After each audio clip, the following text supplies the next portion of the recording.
Hello and welcome here again for another wonderful filmmaker interview. I'm Sophia Lucia Parola, your host today. It is the 22nd annual Garden State Film Festival from March 21st through March 24th, 2024. You can check out over 200 films coming from 14 different countries, all various topics, lots of different types of films this year, and it'll be in Asbury Park, New Jersey and Cranford, New Jersey. One of the films you can check out there is a homegrown short film called Discharge. Here to talk with me about the film is Ken Schwarz. He was writer, producer, and the star in Discharge. Ken, how are you? Hi, Sophia. Congratulations on making Discharge and getting accepted into Garden State Film Festival. Thank you. I'm really happy about this one out of all the festivals because I had attended many previous Garden State Film Festivals, living in New Jersey, being from New Jersey, and then of course we made the film in New Jersey. So this is one I really had my eye on. If like I couldn't get in any festivals, if I could get in this one, that would be great. And so I'm so happy we made it. I'm so happy to hear that. Thank you for sharing, and I'm also just as happy that we have a homegrown film. It's a great film, and that I get to talk to you today. So super exciting. Ken, can you start by just telling us who you are? Well, like I said, I'm born and raised in New Jersey.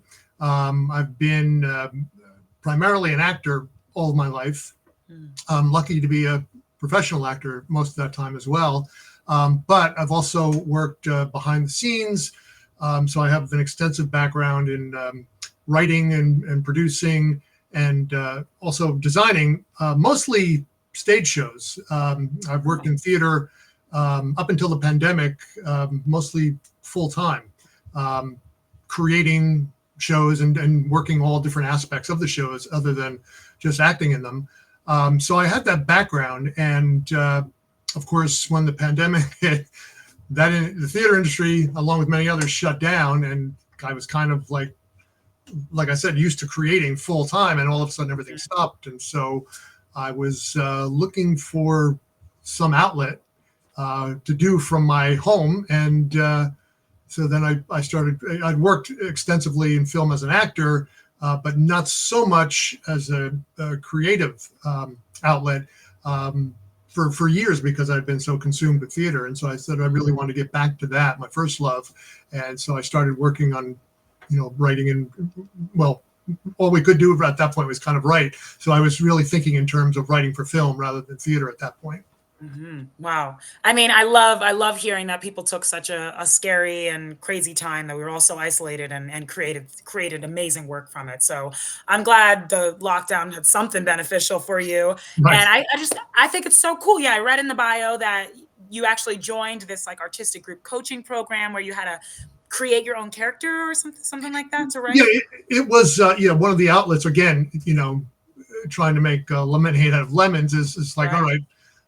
We're kind of isolated and stuck. And so I said, well, let me, at least if we can't be, together and participate in things live, I joined a coaching program for professional actors where, we weren't at the beginning of it, weren't necessarily thought we'd be in a lockdown for so many months. Mm-hmm. But it turned out to be kind of a blessing in disguise. It really gave us time to work on different things. And one of the things that came up was that, since the entire industry, film and TV, as well as theater, was shut down, well, no one's going to have any new footage at the end of this. So let's kind of come up with individualized footage for everyone so that you'll have something new once this ends, because most people won't. And so we really had to determine, which parts we would really be ideally cast in, and then kind of create different scenarios.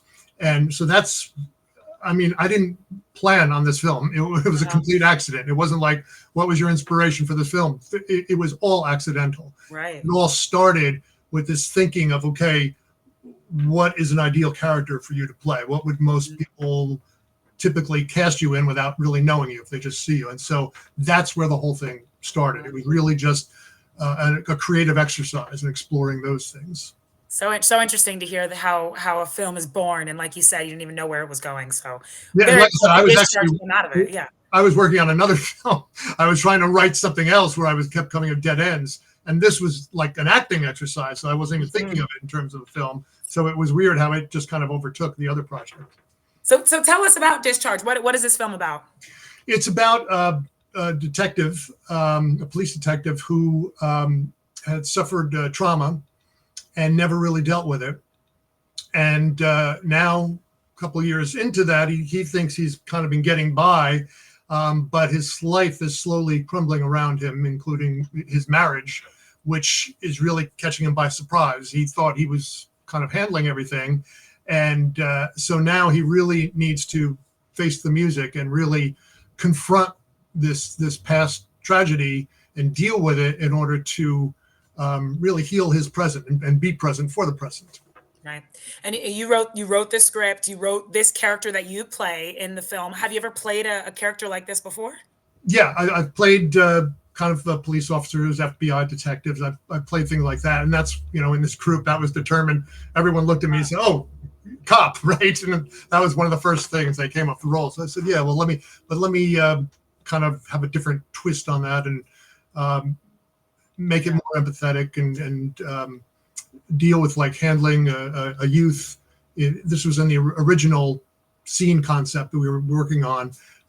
Let's explore dealing with a younger person, because I've always had a good relationship working with kids.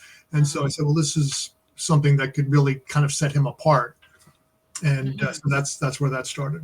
And as for like your character goes through a complex emotion. Obviously, he's going through something really extremely traumatic.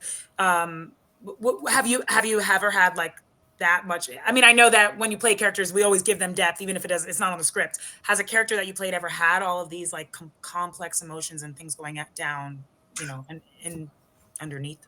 I think in other areas, I don't think exactly this, but just similar things, but in different ways. Because all characters kind of different, and of course, in a lot of dramas, everyone is carrying baggage of one way or another, one sort or another, and so I have had to play characters who have had to deal with strong emotions and events that take place, but nothing like this.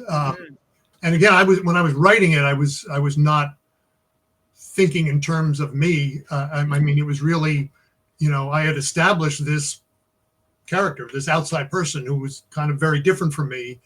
And it wasn't until I was finished writing that I realized, being isolated, dealing with all this tragedy around us during the pandemic, suffering with a lot of people were going through at that time. I didn't realize till I was able to have some time and look back and be like, oh, I see where I was pulling a lot of that from, but it was not intentional. I wasn't intentionally funneling things that I was feeling and going through into this. It was this character that things were just seeping into. Right. And you have Ryan Metcalf, I think I'm saying his name correctly. He directed this, was also the DP on this. You have a wonderful cast, is extremely strong. Talk to me about how you found and trusted Ryan to tell this story, and then getting the rest of the cast and crew. Well, I had hired Ryan at the outset for this demo scene, for this one scene. And because he was one of the places in the area, and there were a couple that were suggested to me, but he just happened to be closest to where I was. So again, during the pandemic, that was going to be convenient. And so he had proper equipment and a good reputation. So I hired him to just produce this demo scene. And again, it was supposed to be a one-off, and that was it. And it wouldn't leave me. And I kept thinking about the character. I kept thinking about the circumstances. And also I had shown it to some people, and the response I was getting just to this isolated scene was phenomenal. And people kept reaching out to me, even literally weeks and months after they had seen it, and saying, you need to do something with this. You need to do something with this. And I wasn't thinking of it in terms of a whole story. I was like, what am I going to do with it? It's just an isolated scene. And then literally one morning as I was waking up, the whole arc just boom came to me at once. I said, oh, I know how this could be part of a larger story. So I worked on the script. And then again, I thought, again, this is still during the pandemic, so resources were challenging. And so I said, well, this one scene was professionally produced. This could be part of a larger film, but that's already done. The climactic scene we've already shot. That'll save some money, free up some resources to film the rest. So I wanted a consistency. So I called Ryan and said, hey, could you help me? Would you be interested? Since you filmed the original, we'll use the same cameras and everything, and just do it. It was a little outside of his norm of what his company was doing, but I said, can we just keep going with this? Right. And so he said yes. Wow. So. Wow, and the wonderful cast. I mean, the actress who plays your wife. You have it's a great ensemble. How did you find the cast? I had casting calls. Right. I was used to that, directing a lot of theater. I was used to casting my own projects and shows, and so I already had an account with Actors Access and Breakdown Services. So I simply, instead of theater, I put a breakdown for film roles, and I preferred. At that point, I preferred going in to New York and really holding in-person casting, but no one could do that at that point. And, of course, we were in a change to self-tape that was going to become the norm. I had done a little of that prior, but so that's what I did. I just used Breakdown Services and Actors Access and looked for video submissions. And then, I was pretty specific with what I wanted. And then I really, I guess because people were looking for work during that point, I really had hundreds of people to choose from. And so I had callbacks, and I gave all the actors the scene they were going to be doing and said, here's kind of the direction to go, and had them send tapes back to me. Some of them I gave adjustments to, had them redo. Others, I just said, well, that was it. That's what I'm looking for. And so I was really able to have the time to pick and choose who I wanted, and then based on the scene they were going to be doing. So I could really tell if they were right, just not only with their acting, but kind of the vibe I was going for the characters that I had in my mind. Yeah, great cast. Shout out to all of them. Ken, you, as we said, you were the writer on this, you produced this, you were a key cast member, and the film, it's a great film. There's so many wonderful elements to it. What do you think, what would you say are like one or two things that really helped you get to the finish line? What other filmmakers might listen and take with them to their projects, or you might take with you to your next project? Well, the thing that jumps out at me is, and it's kind of cliched advice, is persistence to get anywhere. And I was laughing because this was just supposed to be a quick, short, little, simple pandemic project that I had, and ran into quite a bit of difficulties where it took a lot to, like, we ran into problems where the first day of shooting, there was this weather incident that kind of, we lost the day and didn't know if we were going to get it back again, and get everyone together who was going to be involved with that. And it actually happened months later. And there were a lot of things like that where we're just getting delayed after months. And working and producing theater where everything has to be like a set deadline, and there's no room for error and no room for waiting. I really was kind of used to that tenacity. And so I just kind of kept on it, even though it took a couple of years. And, I wasn't letting go until I got the film I wanted in my hands. I love that. Absolutely. Because in film, and you're doing it during COVID, so many unforeseen challenges that you will not predict. So I love that you guys got to that finish line, made an amazing film. My last question for you, Ken, is how does it feel to be at Garden State Film Festival? I know it's a homegrown film. Like you said, you're a Jersey filmmaker, Jersey artist.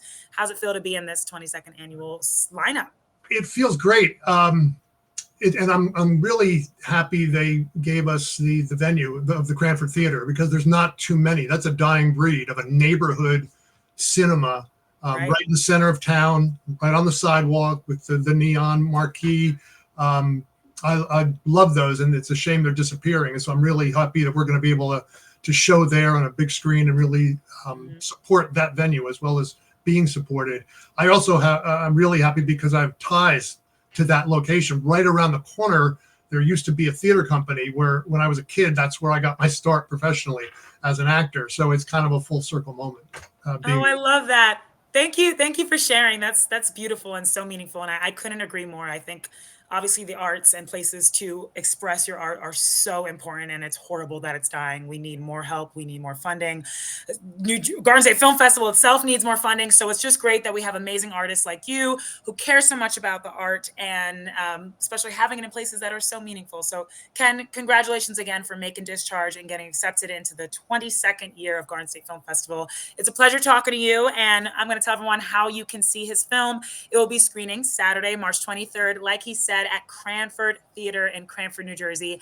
At 5:45 p.m. is when that film block starts. Get your tickets at gsff.org/tickets. And Ken, I hope to see you there. Yep. Thanks, Sophia. My pleasure. Have a great night. Good night. Bye.